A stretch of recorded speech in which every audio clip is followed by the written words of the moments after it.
I have a video on this on YouTube, so I can also forward it to you as well. So application of this is basically to determine or measure acceleration of a body.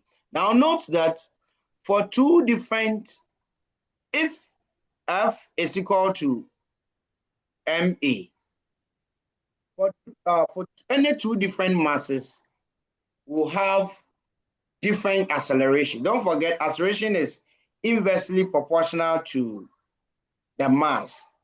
So A is inversely proportional to M. So if you have two different masses, you equally have two different accelerations. Okay, so A1 must be inversely proportional to M1, and A2 must also be inversely proportional to M2. When you take ratios of the acceleration and then the masses, you have A1 divided by A2, and this will be equal to, what is 1 over M1 divided by 1 over M2?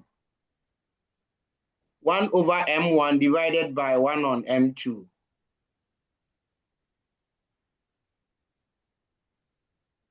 Oh, quick one. Simple fraction. 1 over M1 divided by 1 over M2. Take a cube from A over B, all divided by C over D.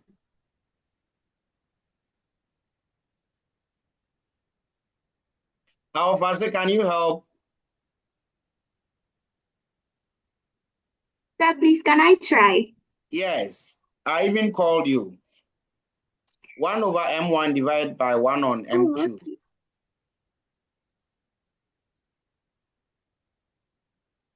Yes, go ahead and try. Okay, so for A over B divided by C over D, we can have A over B times D over C. Good. So the denominator fraction must reciprocate. So apply the same thing to simplify 1 over M1 all divided by 1 over M2.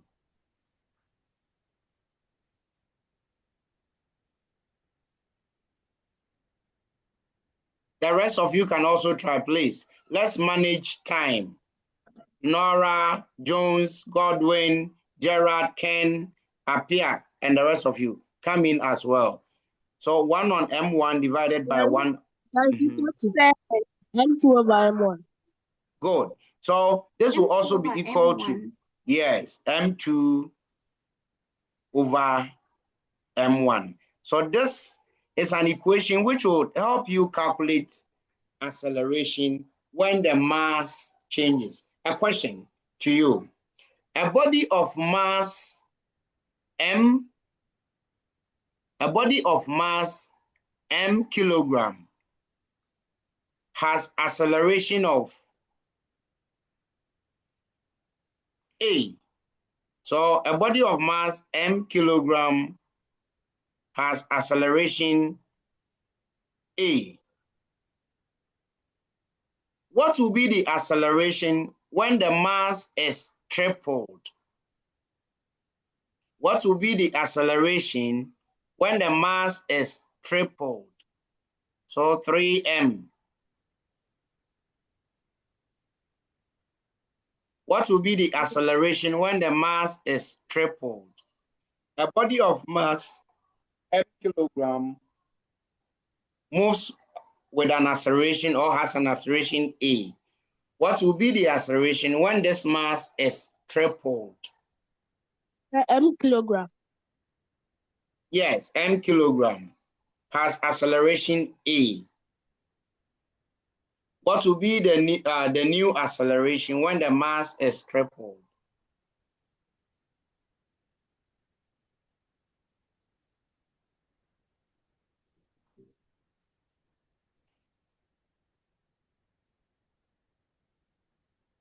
Yes, if you finish, quickly share your answers with me.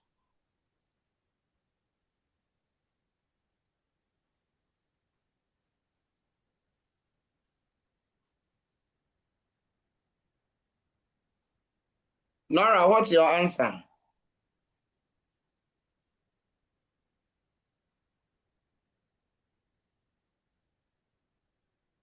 Nora. Yes, sir. Sir, I'm not sure. Yes, I don't even want you to be sure. Just give me what you have. I have 3. You had 3 acceleration. So mention it by its unit as well. 3 meters per second squared. So Nora had 3 meters per second squared. Yes. Alphasi, have you finished? No, please. Okay, Gerard. Please. Gerard. But can it be 1/3? You also had 1/3 meter per second squared. No problem. We'll solve it together, so don't worry.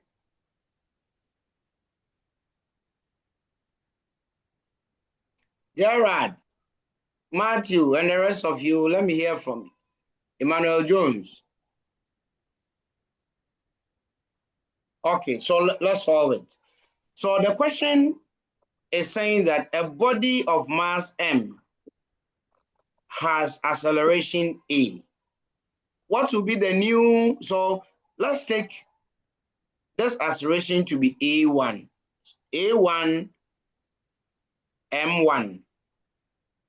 What will be the acceleration when this mass is tripled? So if we have 3 times the initial mass, okay, so using this, the initial acceleration is a. The final acceleration is what we are looking for, a2.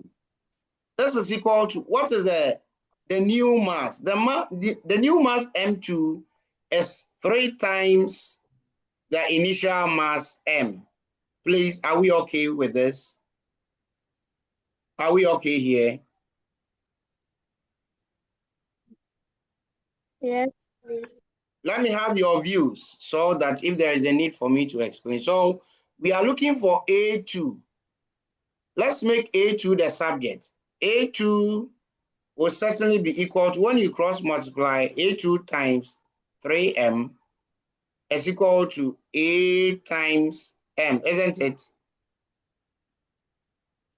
Then because we are looking for A2, we must divide through by 3m. So A times m all divided by 3m. So the masses mm will cancel out so that the new acceleration will be equal to 1/3 of the initial acceleration a. So our first got it right. So it will be 1/3 of the first acceleration. Yes, because these are letters or variables, I think that is why you had that challenge. Let me give you numbers. A body of mass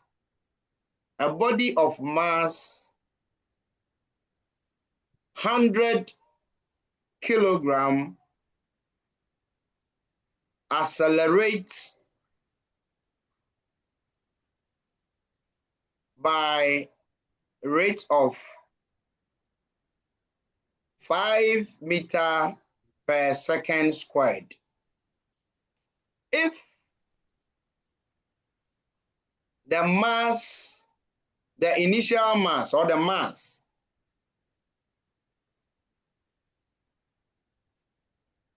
is doubled, let's triple it.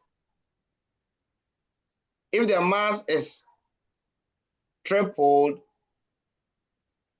what will be the final, or what will be the acceleration? The acceleration of the body. So I've given you real numbers problem. So use it and then help me determine the new acceleration to this effect. So 2 minutes to do this.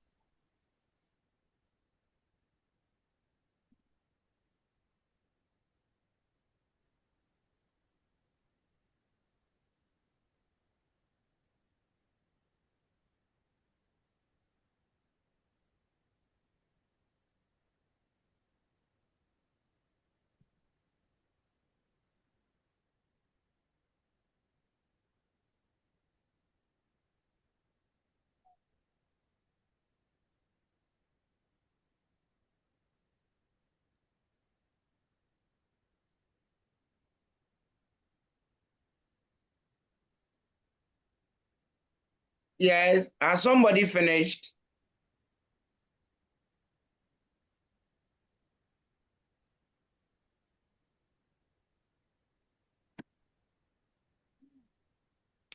Alpha, have you finished?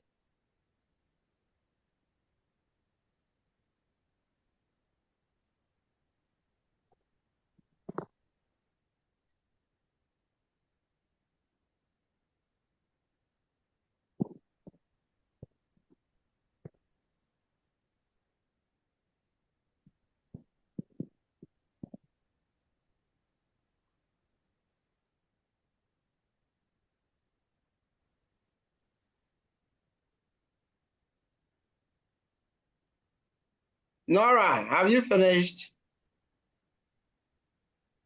No. Sir, Hello. sir, please, I had 15 meter per second square. 15, 15. Yes, please. Okay, we shall see. So A1, M1 is 100 kilogram. A1 is 5 meter per second squared. Then we are told that the mass, the new mass is tripled, meaning 3 times the initial mass. So if the initial mass is 100 and this time around is tripled, what will be the new mass? 300 kg. 300, 3 times the initial mass. So 300 kg. So using A1 on A2 equal to M2 over M1, you can easily determine the new acceleration. A1 is 5, M1 is M1 is 100, M2 is 300. So when you make A2 the subject, you have A2 times 300 equal to 5 times 100. Just divide through by 100 and you have 300 reduced to 3. So 3A2 is equal to 5. Dividing through by 3, you have A2 to be equal to 5 on 3. And 5 on 3 is 1 whole number, remainder 2, right? So 2 divided by 3 again, 7 meter per second square. So 5 divided by 3. So please, when you are doing this, take your time and go through it systematically. Once you understand the relationship, it's not difficult. Are we okay? And look, the theory says that acceleration of a body is inversely proportional to the mass. Now, when two quantities are inversely proportional to one another, what does it mean? When two quantities are inversely proportional to one another, what does it mean? The gentleman, please let me hear from you as well, okay? Gerard, Ken, Ima, and the rest of you, let me hear from you as well. I don't need your precise answers, but let's share ideas. When two quantities are inversely proportional, what does it mean? Yes, anybody?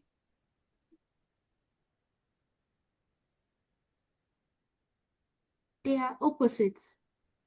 Not really.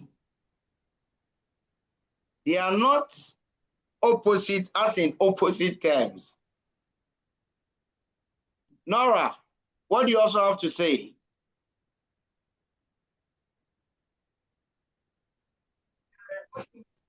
No. Sir, please, I don't know.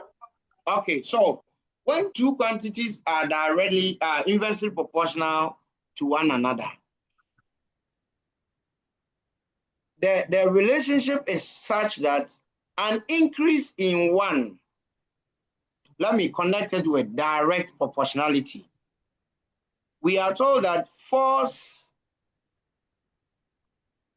or acceleration is directly proportional to the applied force.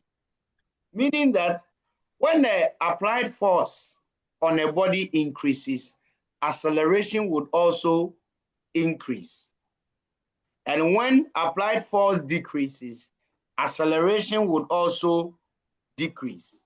So when two quantities are said to be directly proportional, an increase in one results in an increase in the other, and a decrease in one also results in a decrease in the other.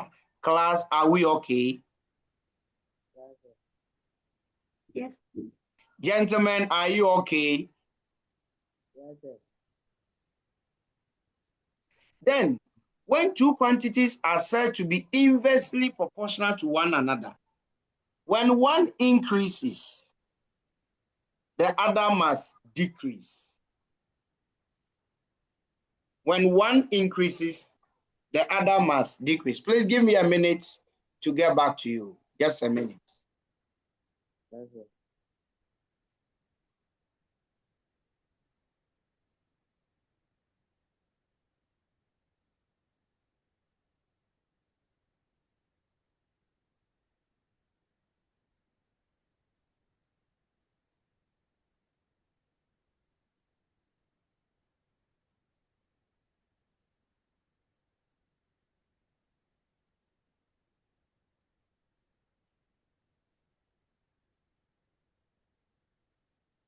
So as one increases, the other would decrease. As one decreases, the other would increase. So look, acceleration is inversely proportional to mass, meaning when the mass increases, what must acceleration do? When the mass increases, what must acceleration do? Acceleration decreases. Acceleration decreases. And when mass decreases, acceleration would what? Increase, isn't it? In- Nora Yes, and sir. Co, can you hear me? Yes, please. Now look at the question we've just answered. When the mass was 100, what is the acceleration? When the mass was 5 100, meters. what? 5 meters per second squared. Yes, sir. When the mass increased to 300, what is our acceleration? 1.6 meters per second. So 1.67 meters per second. So it clearly follows the theory that when two quantities are inversely proportional, there's it. So the mass increase and the acceleration decrease. So that's the meaning of inverse proportionality. Okay. Yes, sir. Then the other theory, we said that force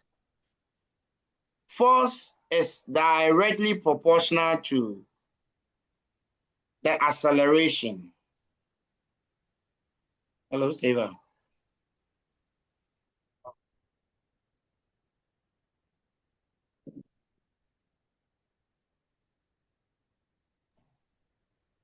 So force is directly proportional to acceleration.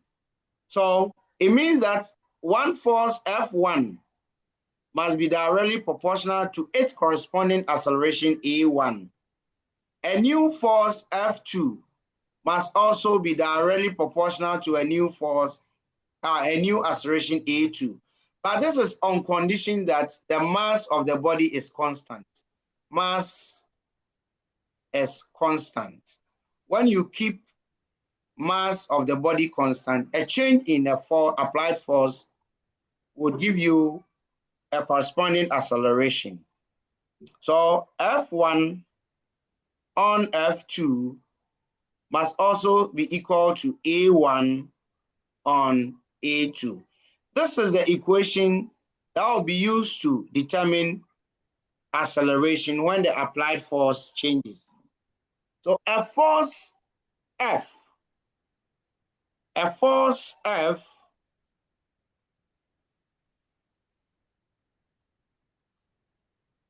accelerates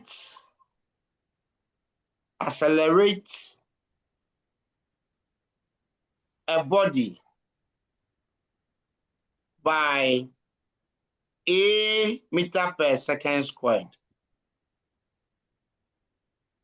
When the force is doubled, when F is doubled, what is the new acceleration? Try this for me within 1 minute. So when we double the force, what will be the new acceleration on the body?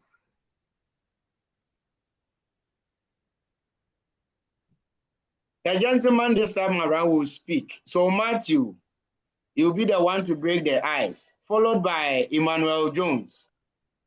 Matthew, are you there? Yes, sir. I'll take your answer first and foremost before I move on to Jones. So when a force F accelerates a body by a meter per second squared, when the force is doubled, what is the acceleration? Matthew, are you ready?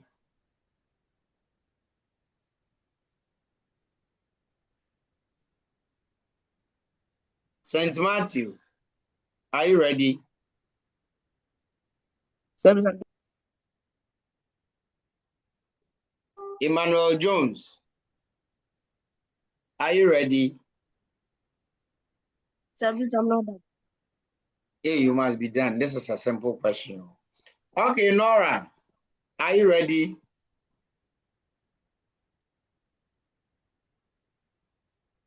Nora. Sir, please, I'm coming. Coming from where? Nora. I said, are you ready? Sir, please, almost. Okay.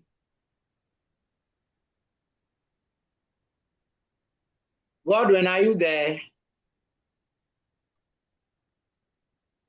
Hagan. Gerard, can you hear me? Yes, sir. Your silence is becoming a problem to me. Ken, are you there? Ken.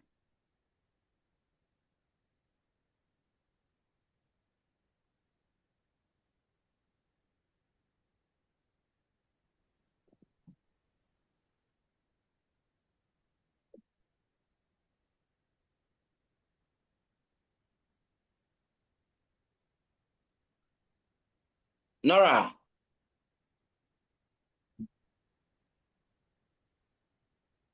Nora, what's your answer?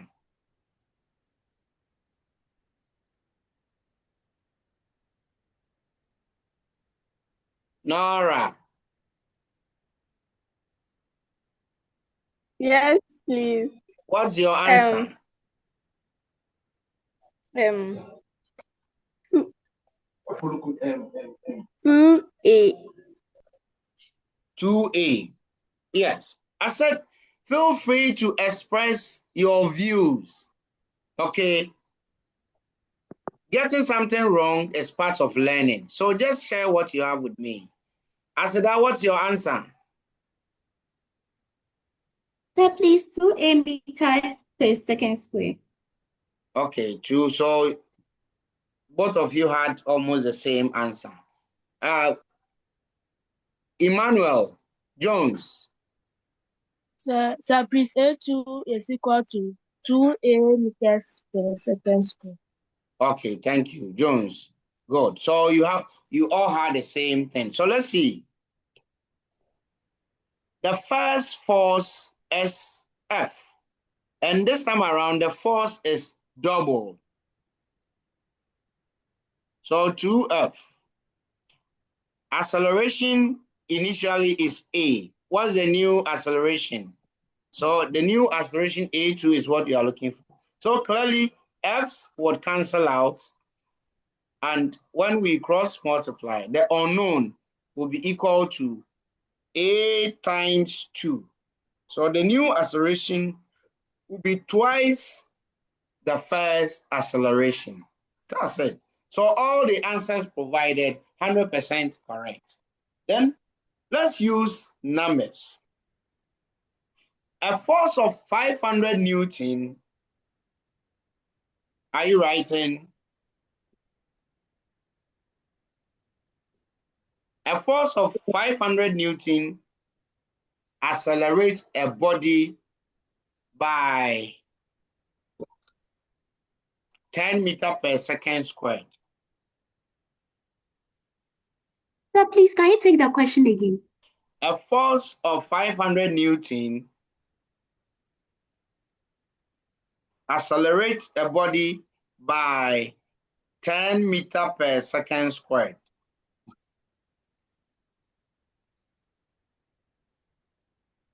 What is the acceleration?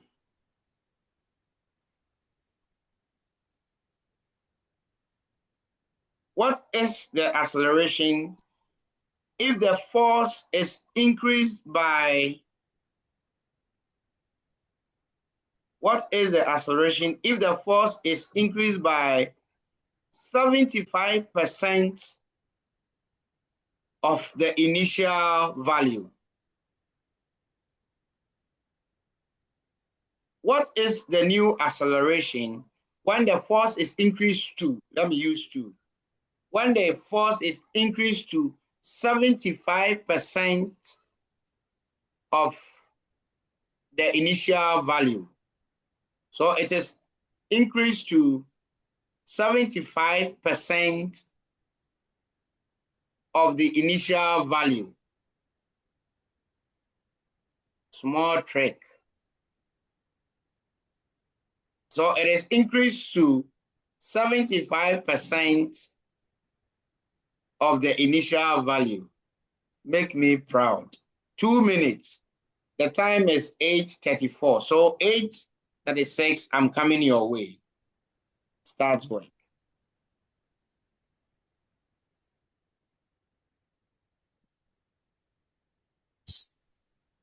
Say the question loud. Ken, listen to it again. A force of 500 Newton accelerates a body by 10 meters per second squared. So basically F1 is 500 Newton, F2, A1 is 10 meters per second squared. So if the force is increased to 75% of the initial value, what will be the new acceleration of the body? Sir, please. 750 meters per second square. 750. Look at it again. Your answer is too huge. Sir, please ask 7.5. 7.5. Asada, look at your answer again. Who had 7.5? Gerald. Okay, so this is Gerard's answer. Nora.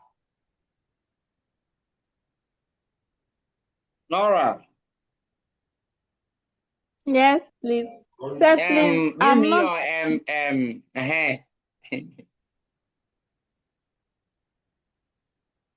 You are not done.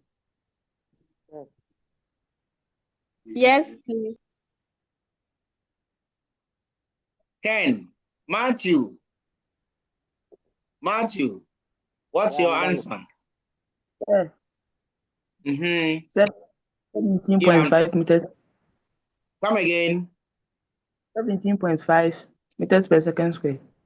17.5. That's from Matthew. Yes. Yeah, I'm done. Asada, have you cross-checked? Yes, please. What's your new answer?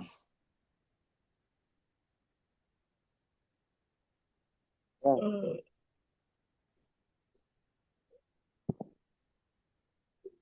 Okay, let's see.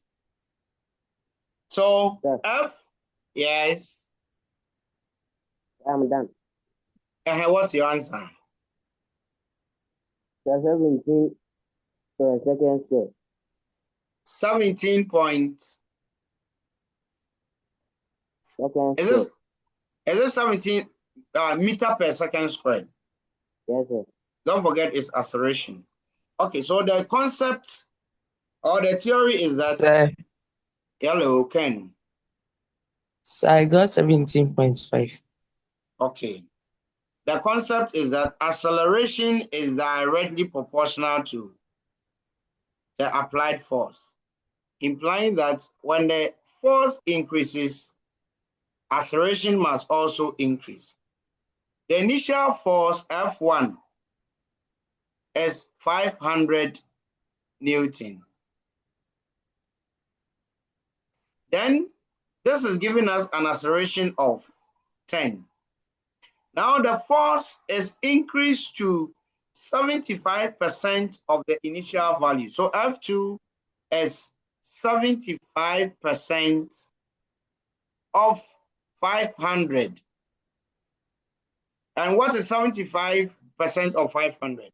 This is 75 times 5, isn't it? Yes, sir. What is 75 times 5? 375. 375. So Newton, meaning the force is reduced.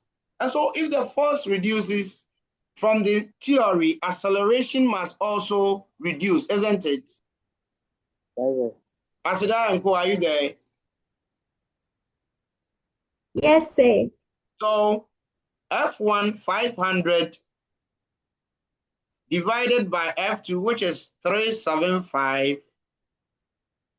must be equal to A1, which is 10. A2 is unknown, and that is what we are looking for.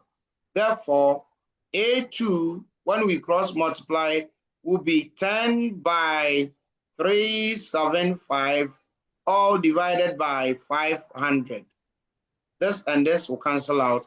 What is 375 divided by 50? 7.5. 7.5 meter per second squared. So Asada, you did not look at the final expression well. So going forward, be very, very open-minded when you are putting, multiplying and dividing. Is that okay? Okay. Good. Okay, sir. A lot of you, did very well by getting it. So this is how it goes. So the theory must actually go with the questions, the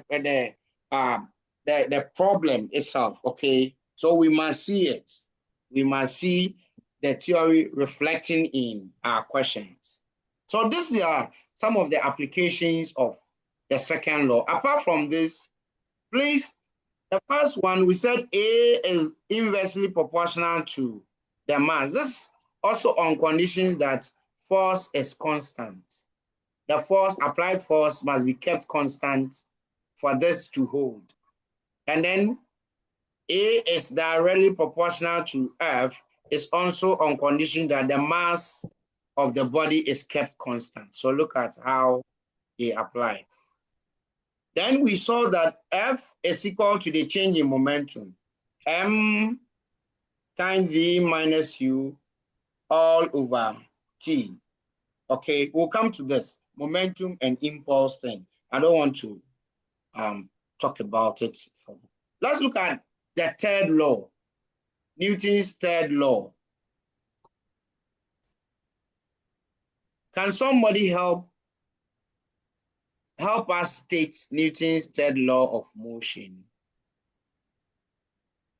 There is stated that the rate of change of momentum of applied force is directly proportional to the applied force and takes place in the direction of the applied force. Then this is second law. Yes, and that's it. Mathematically, what you just stated is this. That's the second law. Then are you okay? It says I mean, that for every action, there is an equal or opposite reaction. reaction.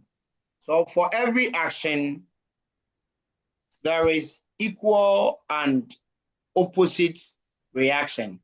All that Newton was saying is that forces exist in pairs.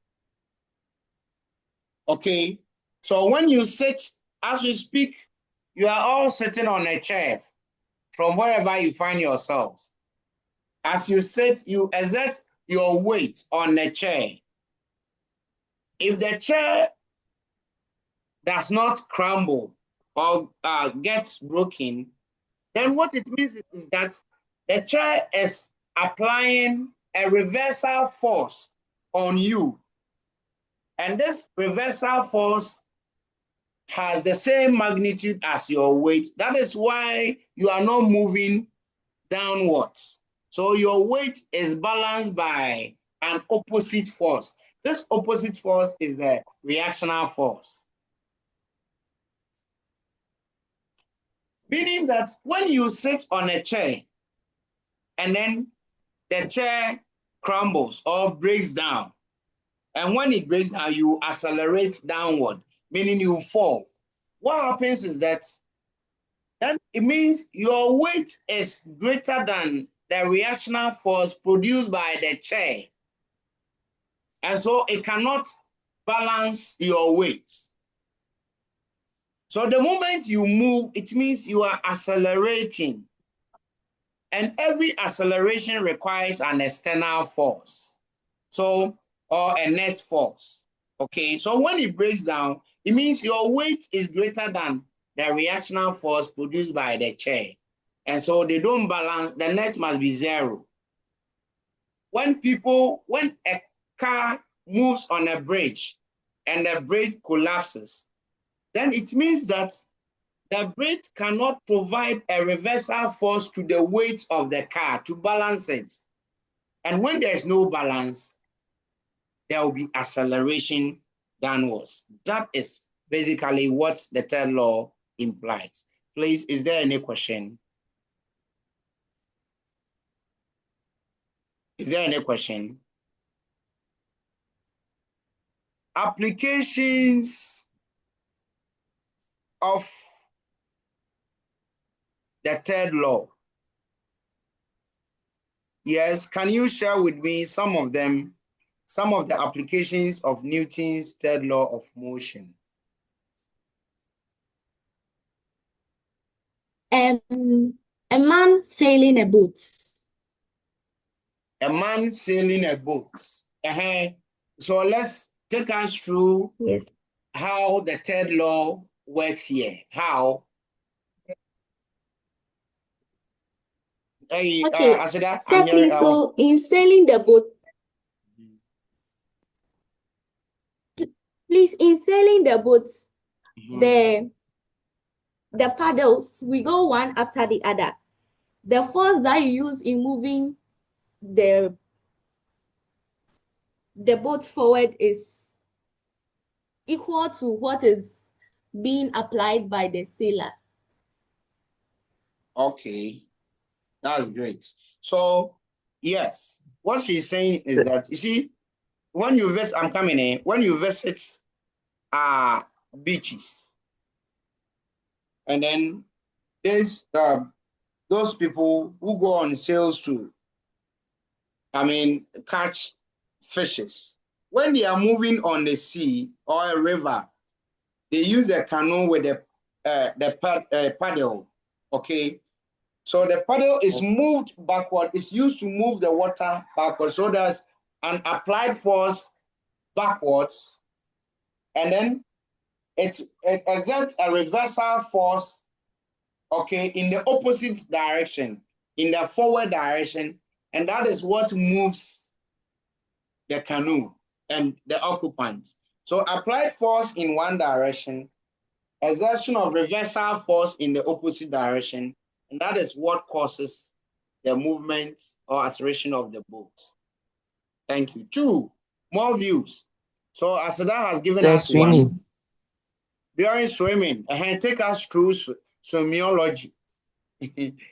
Sir, pushing the water back, and the water also pushes you forward. With your hands and your feet. If you are a good Yes. swimmer, okay, so you drag the water with your feet and your hands backward, and then there is that opposite reversal force which pushes you forward. Okay, so when swimmers are moving in the water, that is how it goes. Okay, so you cannot just be in the water, spread your legs and hands, and you think you are swimming in your dreams. Okay, so during swimming, Newton's third law of motion comes to play. More views. Nora, you can't be silent. It's a saying. Nora. Nora, it's your turn now. It says to like when you fire a gun, Okay. it's Fire recoil. it, let's see. It recoils. So Back. Sir, let me explain. Ken, let me explain Nora's submission, and then we move forward. So the recoil velocity of a gun. You see, even you can't be untrained and then be firing a gun. No, that is why in using a gun, it must be licensed. During the licensing process, they would find out you'll be taken through some training. This is because even a pistol, okay, even a pistol, when you fire it, there will be, when firing a bullet means that the bullet would, a spring force would act on the bullet to push it out. While the bullet is moving out, there will be a reversal force on the gun as well. The reversal force is such that if you are not trained, it can push your hand and you will miss your target. The user targets shooting something. Because of the reversal force on the user, your hand can be shaking and you can easily miss your targets. So those people who use heavy arms, guns, sometimes there must be somebody behind them to hold the gun as well. That is why guns are, when they are using big guns, it is shot at when the gun is closer to their body. Or in pistol, they hold it with their 2 hands. Okay. In pistols, they hold the pistol with their 2 hands so that there will be a firm gripping of it, so that the recoiling or the reactional force acting on the body wouldn't change the position of the target. Else, you can fire somebody who is not targeted. Please, do you understand? Yes, sir. yes, sir. That is what we mean by the recoil velocity of guns. Okay. All right. More views on application of the third law. We've talked about paddling a canoe. Then the recoil velocity of a gun. What else was mentioned? Swimming. Swimming, good. During swimming. Then 4. So we've I think mentioned 3 points so far. There are more applications. Asada? Yes, Give us sir. more. Sir, please, a bird flying. Take us through Newton's third law when a bird is flying. Okay. Okay. Sir, please, so a bird flapping its wings is the same as swimming. okay. Yes. So the wings are flapped in one direction and there's that reversal force on the bird. So similar to swimmology as that. Okay. Somebody wanted to say something. They're punching a punching bag. Punching what? A punching bag. Punch it, let's see. I've witnessed somebody sitting behind a motor rider, and I think another motor rider, okay, moved carelessly, and in his anger to vent his spleen on the careless driver, he thought of just kicking the motor with his foot. And because he had not done physics before, he didn't know that action and reactional forces are equal and opposite. So he kicked the rider in one direction before he realized they were also in a gutter because of action and reactional forces. So punching a bag, the punching bag, yes, you hit it, and you also experience a pain. You will never go scot-free. You also feel some pains due to the reactional force. And please do not forget a very important application, which is the launching of rockets, launching of rockets to space.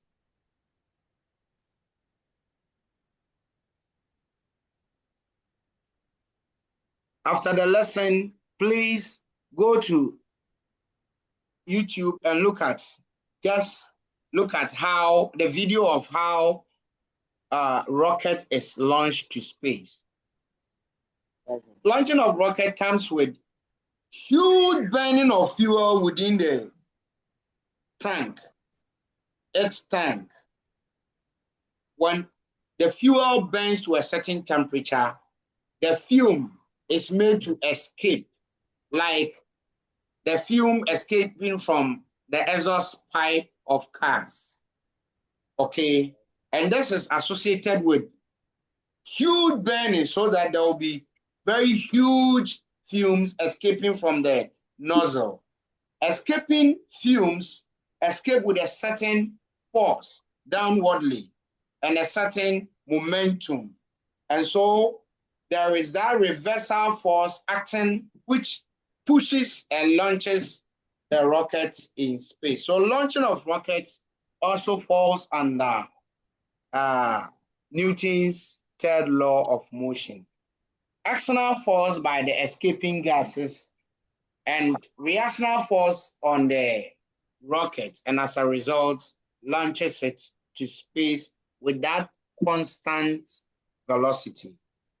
So these are loads of applications of the third law. Please, these things must be known.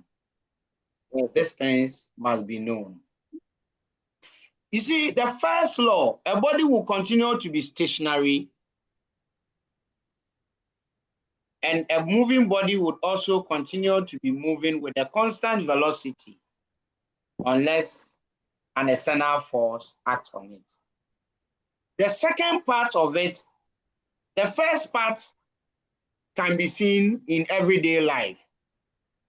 When a bucket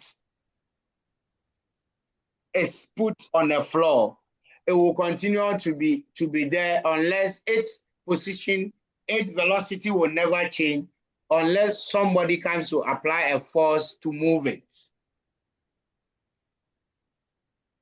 But the second part is not applicable within our environment, that a moving body would also continue to move with a constant velocity in a straight line?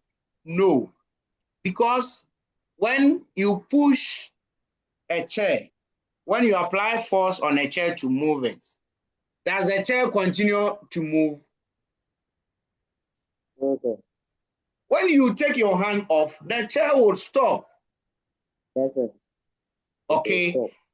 It Yes. doesn't happen when a car breaks down on the road and you push it.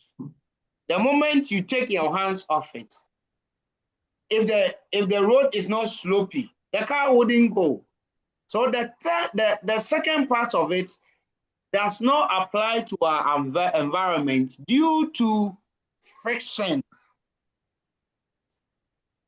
but it is applied to areas where friction is almost zero. Frictional force is almost zero, such as on icy floor.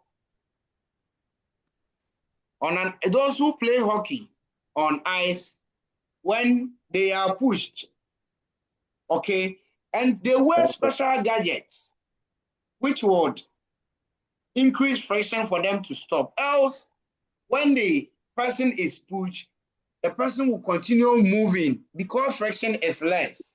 So it is applied on icy floors, and it is also applied in space. In space, astronauts when they get to mid-air, can off their engine and they will continue moving. Don't forget, in space, there is no air, so air resistance is not there, meaning drag is non-existent. And so they will continue to move with that constant velocity. So the second part of the first law does not apply to our setting or environment due to friction. Is there any question? Is there any question? No, sir. Question. Okay. Let's then look at calculations about the second law of motion. I'm going to give you some questions and we analyze how we can use Newton's second law of motion.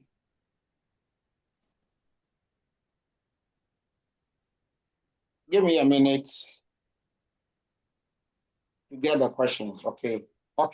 So please, I'm reading. A body is at rest under the action of the forces shown in the diagram. A quick sketch of the diagram. A body is at rest under the action of the forces shown in the diagram.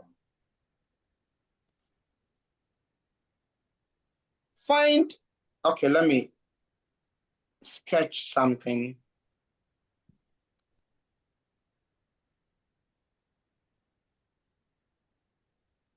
There's a diagram, and we have two forces, A, and this is 45 Newton. So we have two forces acting due east, A and 45, and then a single force acting due west, and this is 86 Newton. Find the value of A. Find the value of A.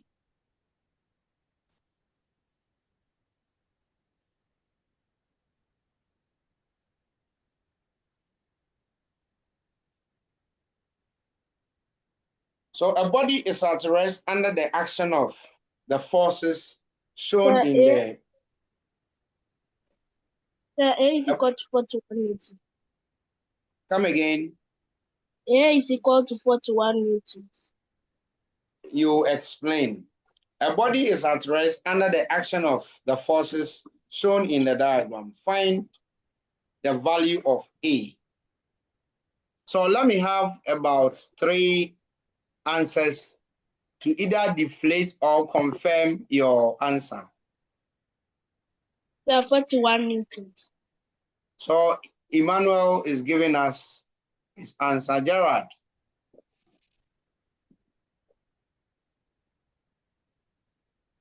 Gerard. Sir. What's your answer?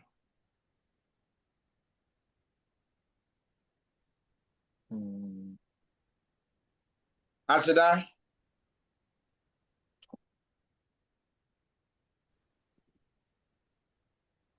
Asida, what's your answer?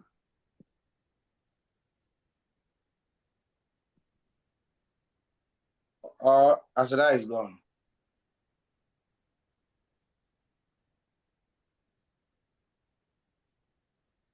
Hello, Asida, I can't hear you. Godwin. Sir. Oh, Godwin, what's your answer?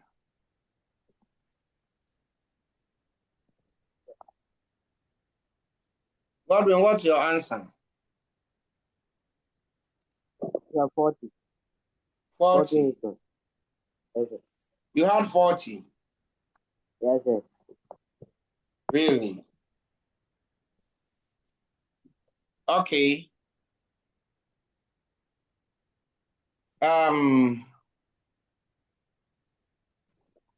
Matthew.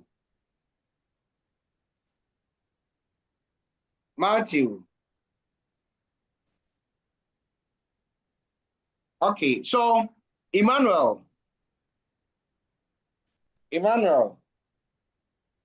Sir. How did you get your answer? Sir, please, the body is at rest.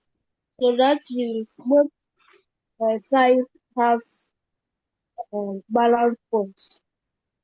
So the A plus the 45 newtons at the each side it must be equal to the 86 newtons. So 86 newtons is equal to A plus 45 newtons. You said a body being at rest means that? Means that both sides, the east and west, they have the same force, which makes it balanced. Okay. Do I have any other contribution or explanation? Matthew, Ken, and Gerard, Hagan, you too. Okay, you see, when a body is said to be at rest, it means that the total forces in all directions is equal to 0. Total forces acting on the body.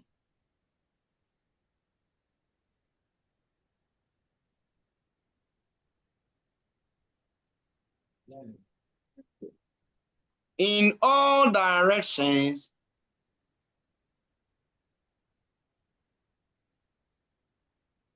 is equal to 0.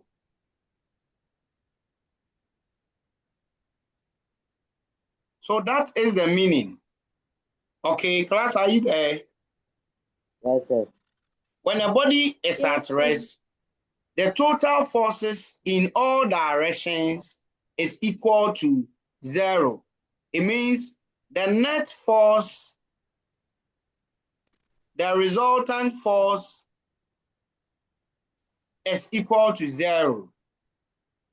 The net force acting or the resultant force acting on the body is equal to 0. So if it's equal to 0, then when we sum the forces due east, it must be equal to the forces due west when it is at rest. And that is the trick used by, I think, Emmanuel Jones. So A plus 45 must be equal to 86. And so you can find A. A, therefore, is equal to 86 minus 45. And this is equal to 41 Newton. Once A is 41, it means that when you add 41 to 45, it will be equal to 86. So that when you put all the forces in the direction, when forces are due east, they are considered to be positive. So 86 plus this force is due west.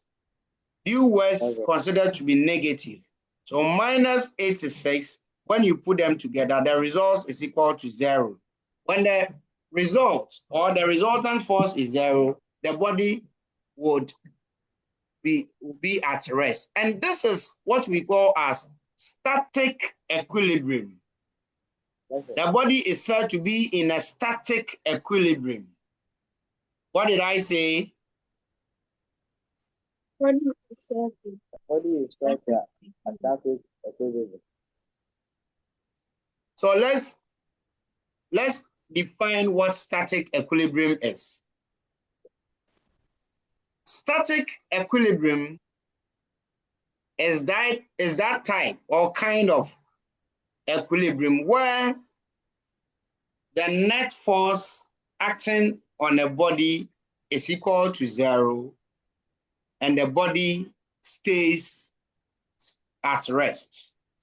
The net or the resultant force acting on the body is equal to 0 and the body stays at rest or is stationary.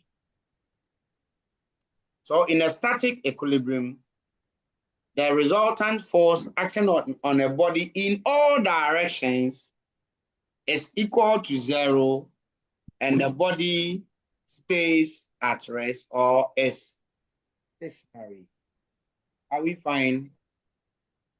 Okay. Asad, are you back? Yes, sir. Okay, then look at the second question. In the second question, let me give you the preamble before the diagram. A body moves horizontally at a constant velocity of 4 meters per second. A body moves horizontally at a constant velocity of 4 meters per second under the action of the forces shown. Under the action of the forces shown. Find X. Find X. I'm reading again. A body moves horizontally at a constant velocity of 4 meters per second under the action of the forces shown. So we have horizontal forces due east, due west of 500 Newton each, then vertical forces due north, due south. Due north is X, due south 1,240 and 450. We are to find the value of X. We are told it moves horizontally at a constant velocity under the action of the forces shown. So what will be the value of X? Anybody? If you are ready, share it with me. So please find the value of X. Find the value of the force X. 1,690. 1,690. Your Y is very important. Please, whenever you are calling out figures, do not forget about the units. Newton.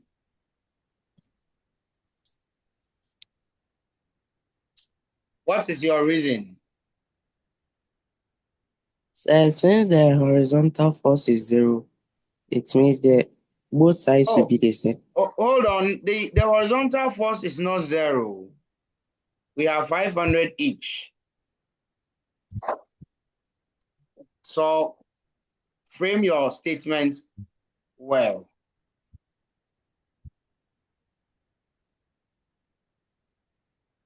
I'm waiting.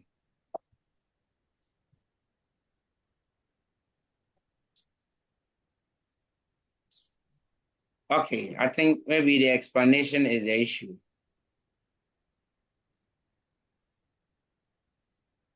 Yes, more views.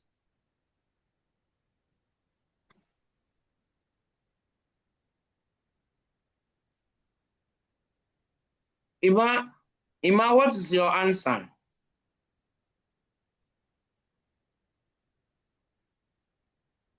Emmanuel Jones.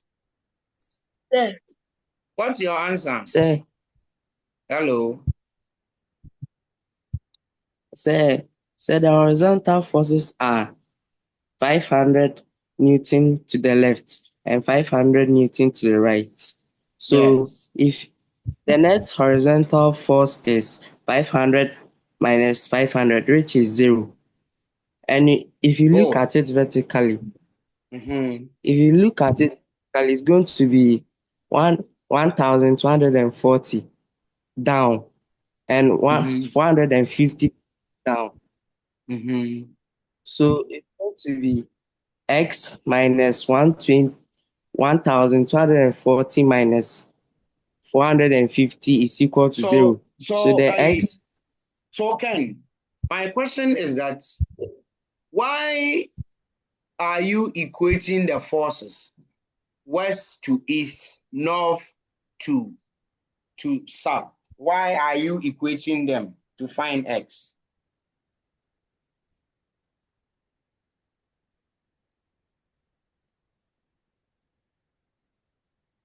Do you understand the question? Yes, sir. Why are you equating the forces?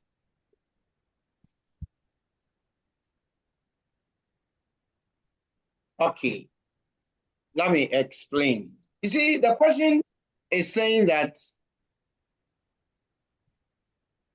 a body moves horizontally at a constant velocity. At a constant velocity of 4 meters per second squared.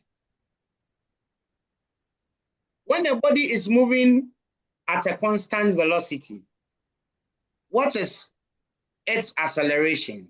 What is the acceleration of the body?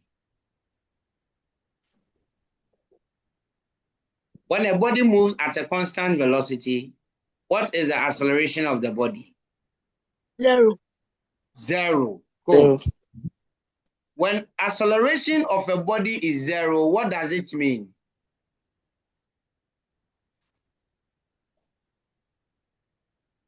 Connecting that to Newton's laws of motion. When acceleration is 0, what does it mean? It's constant. You see, connect acceleration being 0 to Newton's second law of motion and the first law.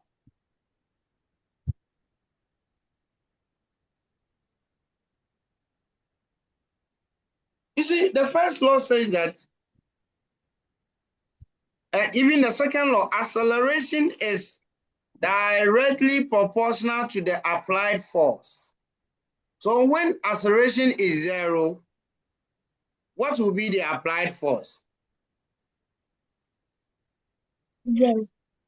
0.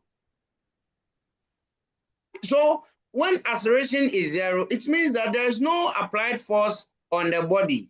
So a body will be at rest. At rest. A body will be at rest or will move with a constant velocity unless an external force acts on the body. Okay? Unless an external force. So when it is moving at a constant velocity, it means there is no external force acting on the body. Please, are you okay? Yes, sir. Yes, sir. When the body is moving at a constant velocity, it means there is no external force acting on the body. If there is no external force, it means the external force in all directions is equal to 0. Okay, and Emmanuel, that is why you equated the left-hand side forces to the right-hand side forces, because you realize once it is moving at a constant velocity, the external force or the resultant force acting on it is equal to 0. So if it's equal to 0, then the horizontal forces will be equal, the vertical forces would also be equal. Therefore, X would be equal to 1,240 plus 450. That is how come you got 1,690. So please note that when a body is said to be moving with a constant velocity, then the external force acting on it is 0. This is what we call as dynamic equilibrium. Dynamic equilibrium. The body is in a dynamic equilibrium. So in a dynamic equilibrium, the net or the total forces acting on a body in all directions is equal to 0. Total forces in all directions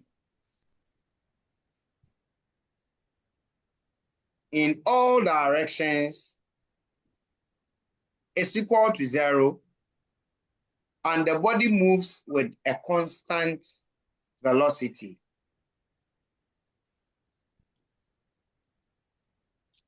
Is 0, and the body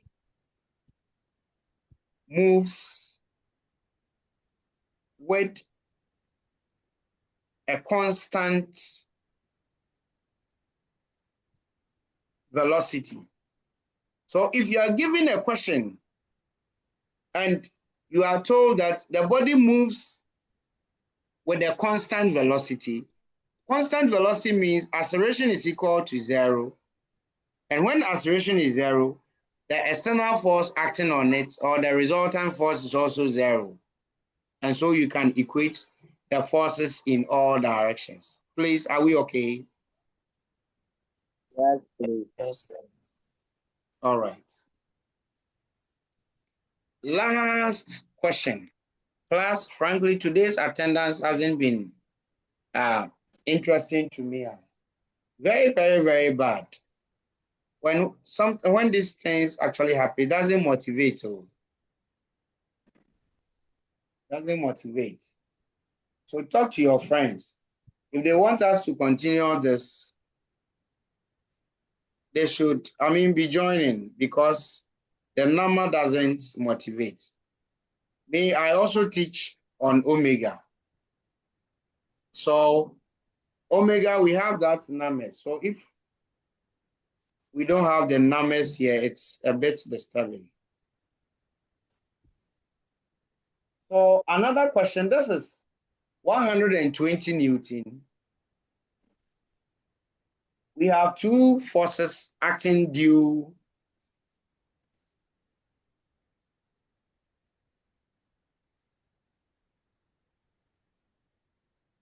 west. Don't mind my lines. Okay.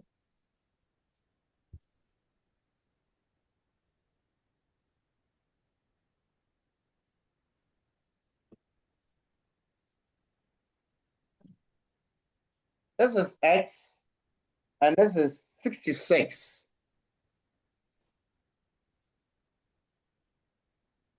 Then we have two downward forces,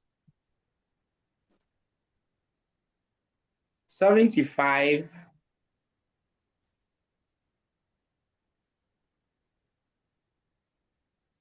and this is 42. We also have two vertical forces due north, 55 Newton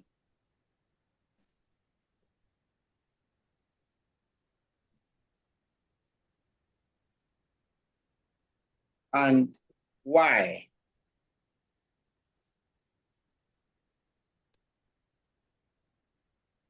Okay. Okay. Now listen to the question. A body moves horizontally at a constant velocity of 4 meters per second. It moves at a constant velocity of 4 meters per second. The body moves A body moves horizontally at a constant velocity of 4 meters per second under the action of the forces shown. Under the action of the forces shown. Find x and y. Find x and y. A body moves horizontally at a constant velocity of 4 meters per second under the action of the forces shown. Find x and y. Sir, Hello. X is equal to 54. X is equal to 54. We shall see. What's your reason? Sir, please, you said the left side must be equal to the right side. Why must the left side be equal to the right side? Why?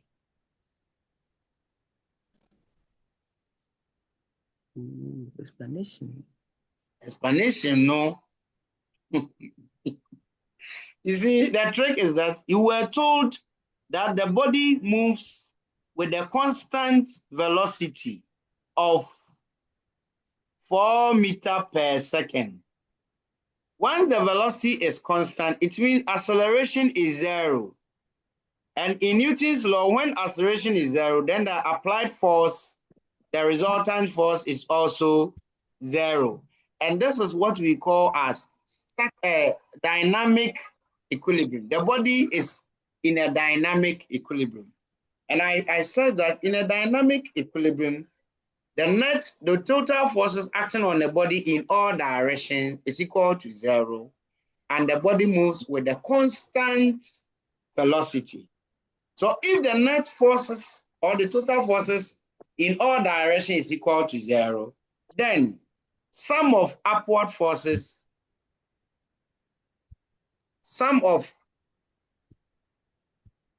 I'm coming.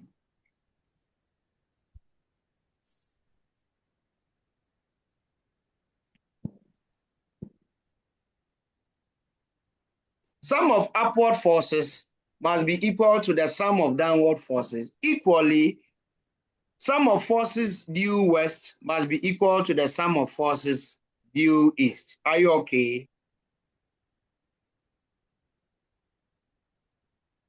Class, are we okay? Yes. All right, so x plus 66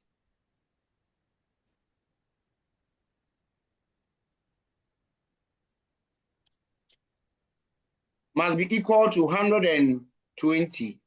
Therefore, x would be equal to 120 minus 66. And I think you got 54. Is that correct? Okay. Good. Help me calculate y for me.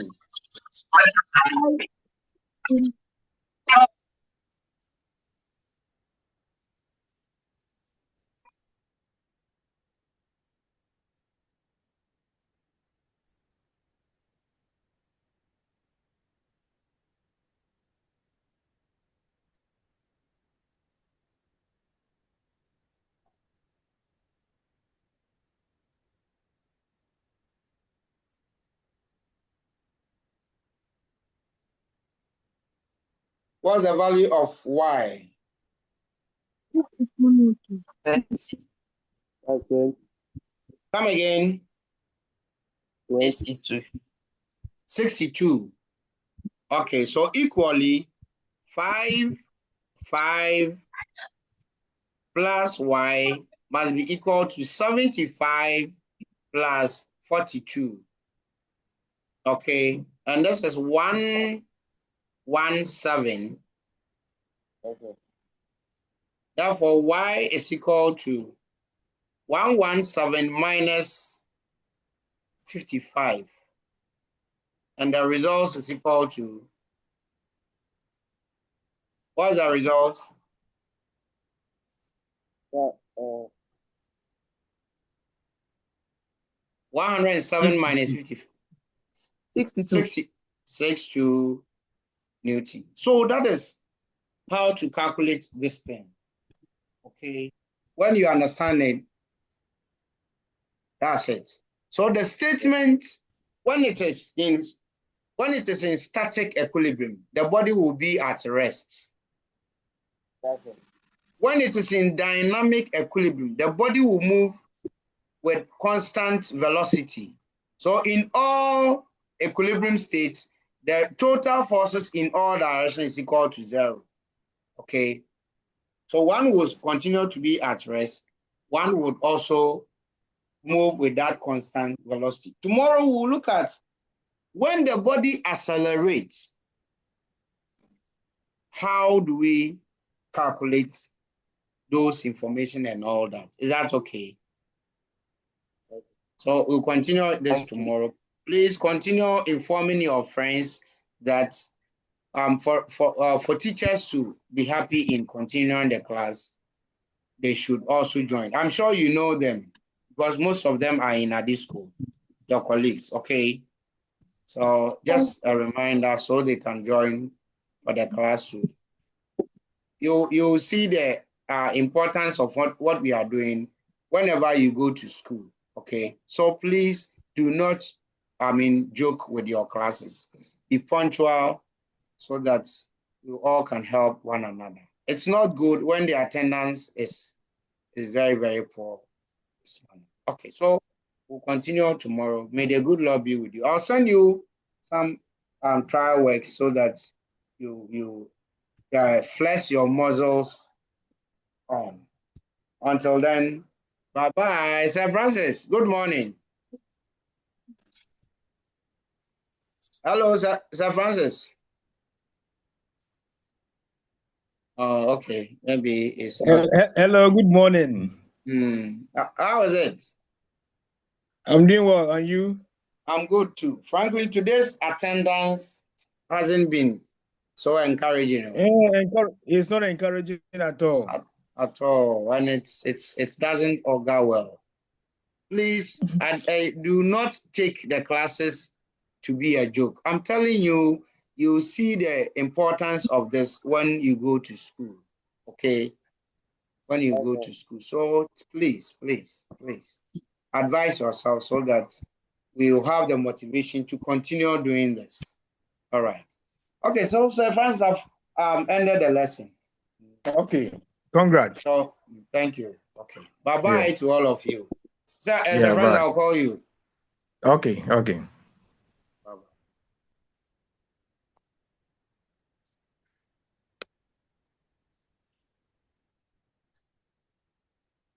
Hey, Asada, the class has just ended. Yes, Uncle. I'll send the recorded video to you, okay? Yes, please. Okay, Uncle. Thank you.